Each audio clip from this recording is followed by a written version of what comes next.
Baiklah pemirsa, pada sesi kedua kami memberikan kesempatan kepada pendengar untuk menyampaikan aspirasi via telepon di 23455. Dan sepertinya sudah ada telepon yang masuk, langsung saja. Halo, dengan siapa dan di mana? Halo. Selamat pagi. Ya, selamat pagi. Selamat pagi. Dengan Bapak siapa? Sudah masih ingat. Ya. Mandiri, Bu. Ya, silakan Bapak. Tadi kan bagaimana kalau anak itu mengalami tindakan yang tidak menyenangkan, apa itu kekerasan, pengepulian di luar rumah dan di luar sekolah, berarti di lingkungan mereka sendiri. Pengalaman menunjukkan ini. Saya terutama sampai cucu saya terpaksa pindah ke Denpasar termasuknya.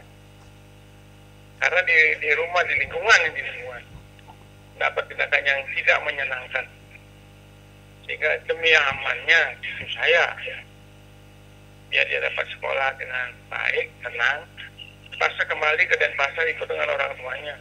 Karena orang tuanya ada tugas sekarang asam sekarang. Baik. Siapa sih sebetulnya yang bertanggung jawab? Terima kasih, Om. Santi, Om. Om, terima kasih. Ya, jadi kami masih membuka telepon via 23455 untuk para pendengar menyampaikan pendapat atau pertanyaan atau aspirasinya. Disilakan. Oke, jadi sambil menunggu gitu ya, jadi bisa langsung ditanggapi. Wow, sudah ada yang masuk lagi. Langsung saja. Ya, halo, dengan siapa dan di mana? Iya, pasti Guntur pasti beda. Gongdeng orang lah itu. Selamat pagi. Selamat pagi, Pak. Iya, Om Swastiastu. Om Swastiastu. Iya, ini memang perlu sering diadakan interaktif seperti ini, Bu, karena lihat situasi dan kondisi sekarang seperti ini, Bu, ya. Jadi apapun yang narasumber sampaikan itu benar-benar itu nantinya bermanfaat yang mendengar, dan memang sebenarnya pengalaman Gongde ini ya, sebenarnya peran orang tua itu harus betul-betul paling depan, front the page gitu ya, karena terutama ibu ya, menurut Gongde, karena ibunya Gongde itu sangat perhatian sama anak dan memberi contoh segala-galanya. Jadi orang tua itu harus memberi contoh juga kepada anak-anaknya, gitu loh. Dan memang kita betul berharap mencarikan sekolah yang betul-betul agak disiplin, kualitasnya itu memang penting juga gitu loh ya. Dan di sini juga kalau Gongde dari TK itu tidak pernah diantar oleh pembantu satpam atau apa, tetap ibu yang antar dan diberi bekal dari rumah apapun itu supaya tidak berbelanja. Memang uang saku dikasih, tapi diberi juga telepon waktu itu sudah dikasih telepon, karena kalau jam pelajaran agak selesai agak depan bisa telepon ibu kerja di kantor gubernur, ibu semuanya ibu menjemput, ibu yang mengantar. Dan juga maaf ini Gongdi kan ya orang mampu gitu, tapi di rumah Gongdi diberi pekerjaan juga, cuci piring untuk sendiri, piring sendiri, cuci pakaian sendiri, itu tidak dikasih oleh pembantu waktu kita dari kelas SD sampai tamat SMP. Kalau SMA sudah. Nah itulah peran orang tua. Dan kalau membawa HP waktu kami SMA, datang dari sekolah HP itu semua di atas meja. HP-nya bapak, HP-nya ibu, HP saudara, semua di atas meja. Tidak boleh ada yang tertutup. Kita transparan, semua terbuka, dan disiplin juga apa yang diarahkan orang tua. Memang itu yang harus dilakukan oleh semua pihak. Kalau memang tidak, ya terjadi sekarang. Karena suatu sekarang ini kan pendidikan sangat penting gitu. Makanya kalau di lain, misalnya di Malaysia, temui kami, itu guru TK lebih besar gaji para dosen gitu loh. Karena lebih susah memberi suatu yang masih kosong jadi berisi. Jadi itulah sebenarnya yang terjadi. Nah di sini kalau kekerasan terhadap anak, nah itu tergantung daripada orang tua. Orang tua janganlah memberikan anak itu kebebasan. Jam bermain kasih bermain, jam belajar ya belajar, makan jam tidur. Memang itu yang kami diberikan kepada ibu dan bapak. Dia memberi contoh yang baik. Jadi semuanya sukses saudara kami, karena manut sama orang tua dan mengikuti aturan. Dan kalau masa belajar dari rumah, ibu yang itu agresif, dicari guru-gurunya, dibikinkan flash disk. Kita bisa belajar dari flash disk, apapun bisa dari flash disk. Kalau sekarang sudah zaman canggih. Jadi kita tidak usah ragu lagi gitu loh. Jadi itulah harapan kami supaya segalanya berjalan dengan baik. Itu aja dari Gong De. Terima kasih atas waktunya. Om Santi, santai santai Om. Om Santi Santi Om. Jadi terima kasih Gong De. Ya. Ya. Sudah ada penelpon ya. Langsung saja. Halo, dengan siapa dan di mana?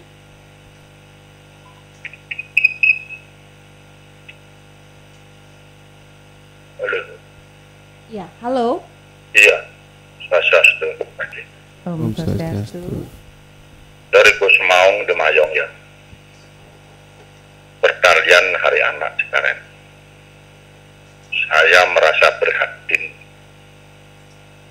hubungan segala anak yang di Indonesia sekarang ini, yang kasusnya yang seperti berita yang saya dengar di Jakarta, 200 apa 300 anak itu ya di orang negara Prancis, orang beranak yang sedang KDRT anak ini. Inilah anak yang dilakukan demikian. Saya sangat mengajak air mata. Sekarang di Buleleng saya selamat sama Ibu Agustin ya, yang memimpin adik ini dan mereka. Berapa sih anak-anak yang di Buleleng ini kena kasus KDRT? Seperti ya kalau di Jakarta itu sudah menghebohkan dunia. Sekarang Buleleng, saya tanya, berapa sih kasus ini yang ada? Cara penyelesaiannya bagaimana? Pendekatan, pendampingan dan sebagainya. Apalagi sekarang Hari Anak untuk Indonesia maju. Anak dalam keadaan gembira dan bahagia. Dalam situasi pandemik ini, COVID-19 ini, banyak permasalahan yang ada sekarang itu karena tadi di samping ya menunda kehamilan karena virus ini. Dan 79 juta data ya seluruh Indonesia ini, ya anak-anak nih terkena virus flu ini. Maka oleh karena itulah di dalam hal ini, ya apakah KB BKKB pimpinan Ibu dengan saya ini sudah menaikkan gencar beberapa desa menyelesaikan solusi masalah penundaan perkawinan ini yang sangat berbahaya virus ini. Itu himbauan pemerintah. Saya teringat waktu dulu Juru Population Group, saya juga waktu di tahun 8 ke 9 di Provinsi Bali, duduk pakai konsultan dalam hal penanganan masalah anak dan remaja. Dulu saya bulan dulu wakil di Bali, ikut dia di Jocaris di Buleleng di bagian lembaga pelayan hukum 84. Saya dulu, apakah kasus-kasus hari ini ditangani? Apakah sudah semua berjalan baik, ada proses hukum, perjalanan dan sebagainya? Itu dan saya, semoga Bapak Ibu dan DSK sebagai lembaga sebagai masyarakat, partner pemerintah, kita semua saling mendoakan sekarang semoga sudah berjalan dengan baik. Dan semua anak-anak sehat dan sebagainya. Maka oleh karena kita banda di anak-anak yang samping dari kali kasus yang ada di daerah. Karena kurang gizi dan macam sebagainya, virus sekarang ini, dan perilaku anak-anak yang terwakil di apa diperdagangkan dan sebagainya. Semoga berjalan dengan baik dan sukses selalu. Semoga semua sehat.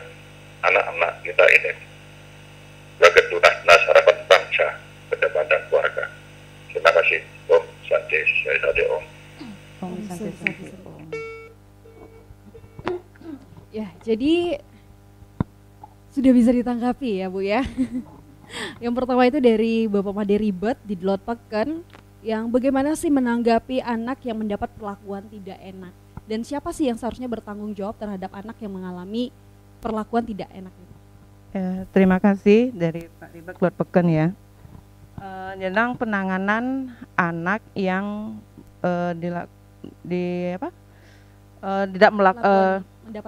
mendapat perlakuan tidak enak ya. Itu tadi Bapak bilang bahwa orang tuanya di Denpasar.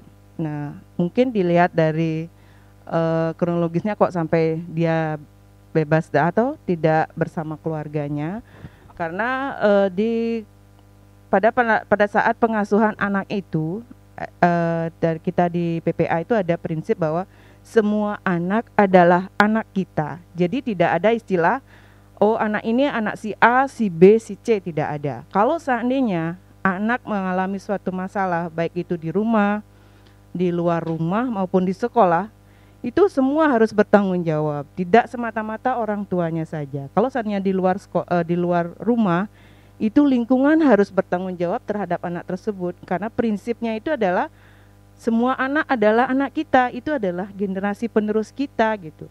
Jadi kalau seandainya masih ada tanggapan oh anak si A dalam masalah, kita melakukan pembiaran, tidak melakukan pertolongan, tidak melakukan melaporkan ataupun melindungi, itu yang salah.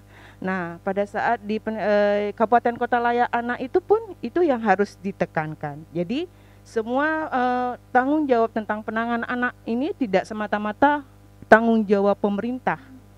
Jadi itu adalah tanggung jawab pemerintah, masyarakat, dunia usaha, media pun punya tanggung jawab besar juga terhadap penanganan anak ini. Jadi kalau seandainya sampai mendapatkan perlakuan yang tidak baik di luar rumah, berarti lingkungannya melakukan pembiaran. Misalnya ada perkelahian, kok lingkungannya membiarkan tidak misalnya melindungi ataupun melaporkan kalau seandainya memang itu perlu mendapatkan penanganan. Itu mungkin yang rasa bisa kami jawab ya dari Pak Ribe. Terus selanjutnya itu dari Gung De yang memberikan pendapat dan pernyataannya bahwa tugas dan tanggung jawab itu memang seharusnya memperhatikan anak-anaknya di rumah dengan baik. Iya, bagus sekali itu ya.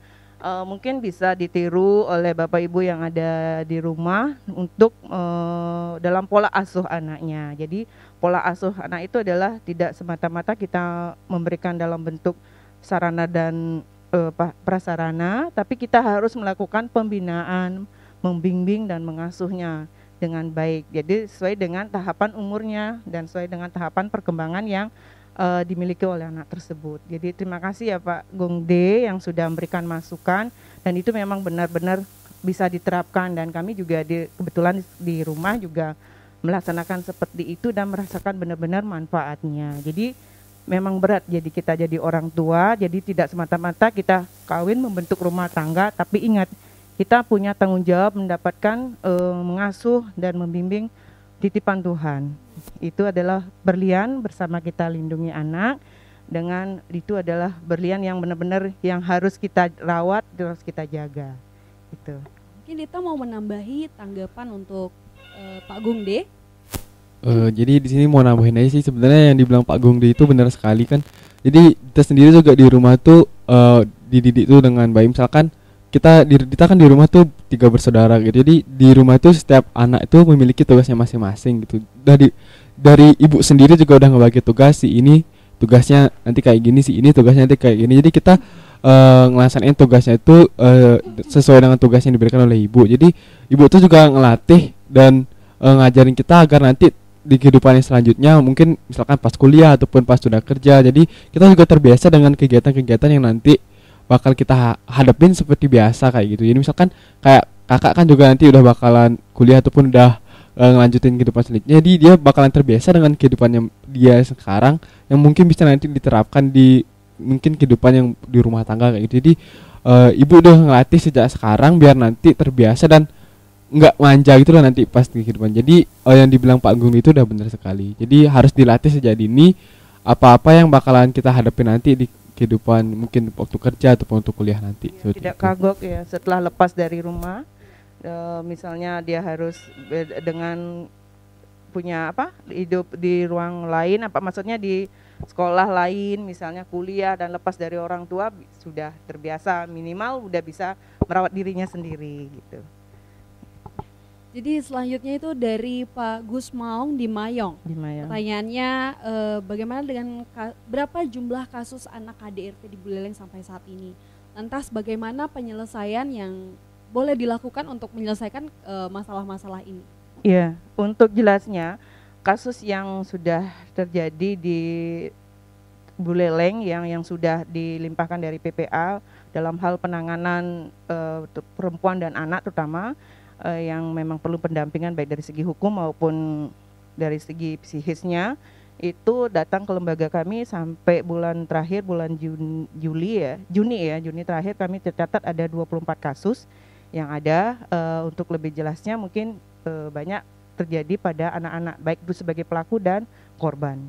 Jadi rata-rata pada masa pandemi ini kami kira kasus akan menurun, tapi malah semakin meningkat kejadiannya, dan itu benar-benar melakukan suatu harus pendampingan baik dari segi hukum dan psikisnya.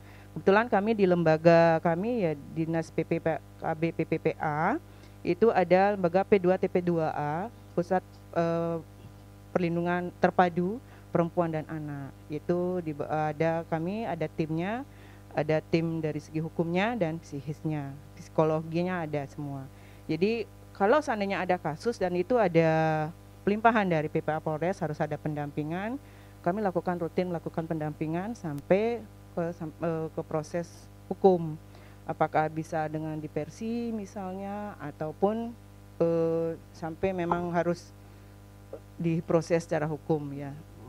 Pendampingan kami pun selain dilakukan korban ataupun pelaku datang ke lembaga kami sering melakukan kunjungan rumah, melihat keadaan dari lingkungan sekitarnya. Apakah ada lingkungan yang memang mendukung terjadinya sampai si anak ini sebagai pelaku ataupun korban.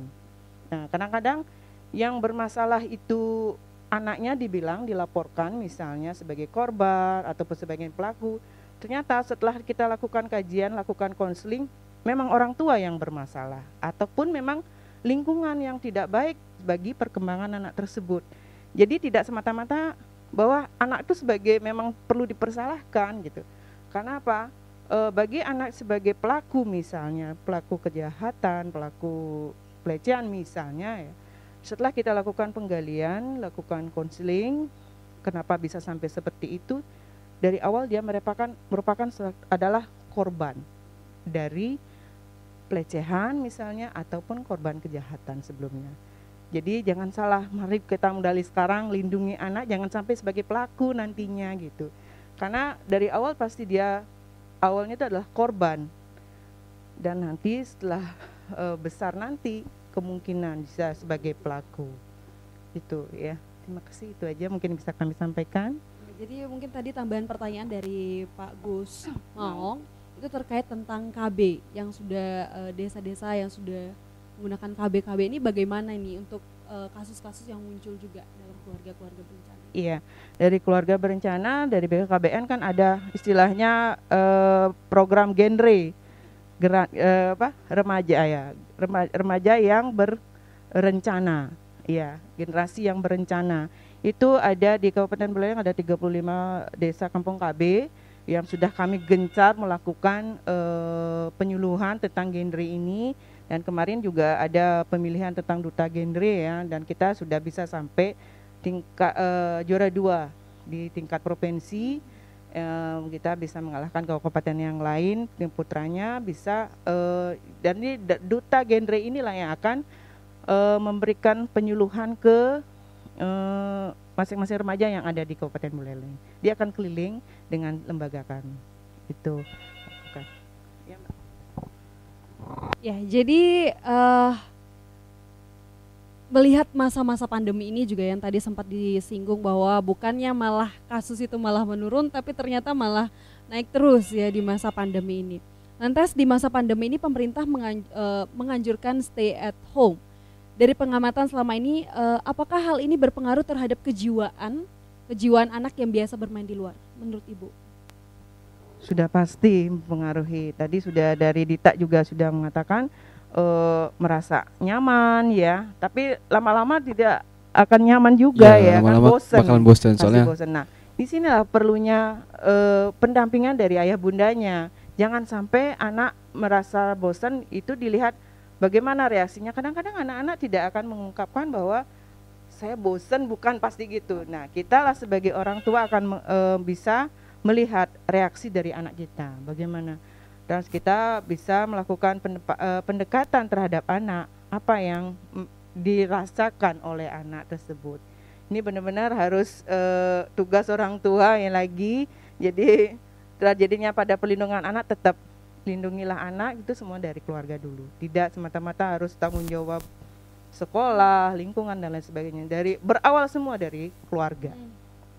Nah lantas pada Dita ya, respon Dita setelah tahu bahwa Pemprov menetapkan Bali memasuki tantangan new normal, ini menjadi suatu hal yang menyenangkan atau seharusnya jadi hal yang makin was-was? Menurut Dita ini yang mana nih?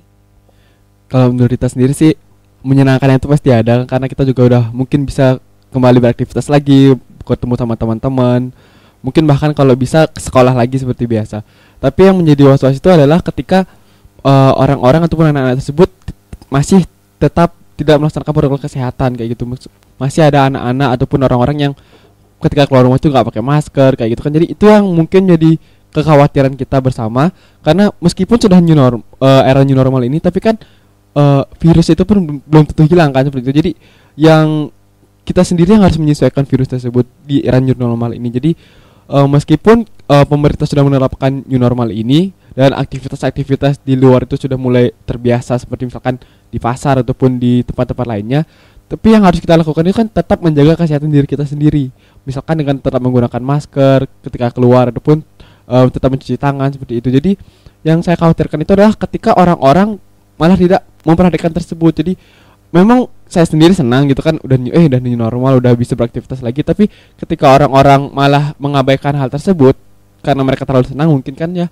Jadi karena mereka mengabaikan hal tersebut, itulah menjadi kekhawatiran kita semua yang nantinya bakalan berdampak buruk kalau itu pun terus dilakukan, karena mereka mengabaikan apa yang paling penting itu, mereka abaikan karena mereka terlalu senang sudah bisa berkegiatan seperti biasa lagi kayak gitu. Jadi sebenarnya kita harus tetap menjalankan protokol kesehatan walaupun kita udah beraktivitas seperti biasa. Oke. Jadi kembali ke Bu Agustini ya, terkait tentang di masa pandemi yang ternyata bukan menolong untuk orang tua tetap memperhatikan, dengan kasus-kasus yang terus naik jumlahnya, apakah hal ini kita lihat bahwa berharap agar orang tua itu dapat memperhatikan lebih totalitas lagi anak-anak di rumah? Apakah hal ini dapat diwujudkan oleh sebagian besar keluarga di Buleleng dan bagaimana kita memparameterkannya? Iya, kalau seandainya harapan kita kan begitu ya. Jadi tergantung sekarang gencarnya dan memang kuatnya daripada keluarga terhadap anaknya ya. Apakah anak ataupun generasi yang akan ingin dilakukan itu kayak bagaimana gitu. Generasi yang mereka harapkan itu kayak bagaimana, tergantung dari orang tuanya juga ya. Jadi benar semua berpulang kembali pada keluarga. Semua berpulang pada keluarga. Itu. Jadi untuk parameternya dilihat dari kasus yang akan timbul nanti. Jadi kita sementara ini lembaga kita sepertinya sebagai pemadam kebakaran. Jadi ada kasus baru kita tangani. Sebenarnya kalau seandainya bisa, hulunya yang dulu kita perbaiki. Dan itu tidak semata-mata dari lembaga kami. Itu adalah tanggung jawab semua pihak. Baik itu semua OPD, semua masyarakat, lingkungan, dan dunia usaha pun juga, lingkungan sekolah juga. Jadi semua harus terlibat dalam perlindungan anak ini. Jadi tetap prinsipnya, kalau seandainya kita punya prinsip semua anak adalah anak kita, saya rasa setiap kegiatan yang memang benar untuk itu mengarah sudah kepada anak. Itu yang kami harapkan, dan salam berlian juga bersama kita lindungi anak itu. Jadi ada closing statement yang ingin Bu Agustini dan Dita sampaikan kepada pendengar Radio Guntur, mungkin bisa disampaikan di sini apa yang ingin menjadi ujangan-ujangan atau saran-saran apapun yang menjadi closing statement, kami silakan. Iya, ayah bunda, kami harapkan lindungi anak dari baru bangun anak kita sampai menutup sampai terlelap tidurnya. Lindungi dan dampingi anak kita. Itu aja sih prinsipnya kami yang lakukan. Ya. Selanjutnya dari Dita. Untuk Dita sih, dari Dita sendiri, untuk anak-anak di seluruh Kabupaten Buleleng khususnya kan, tetaplah jaga kesehatan meskipun sekarang sudah era new normal. Tetaplah jaga kesehatan, tetap ikuti protokol kesehatan meskipun kita bisa beraktivitas di luar, dan semoga apa yang teman-teman inginkan dan apa yang teman-teman cita-citakan nanti bisa terwujud meskipun kita meraihnya dan kita mewujudkannya dari rumah. Jadi tetap sehat, tetap semangat, dan selalu jaga kesehatan. Ya, jadi Mitra 104,6 FM, menarik sekali pembahasan kita kali ini tentang bermain di masa pandemi, membicarakan tentang peringatan Hari Anak Nasional, peringatan Hari Anak Nasional di sini, dan tak terasa sudah 1 jam kami menemani pemirsa yang ada di rumah aja ataupun yang sudah mulai beraktivitas, dan kami infokan juga bahwa OP akan diupload pada channel YouTube-nya Radio Guntur. Sampai di sini obrolan pagi edisi hari ini, dan sampai jumpa di Selasa mendatang.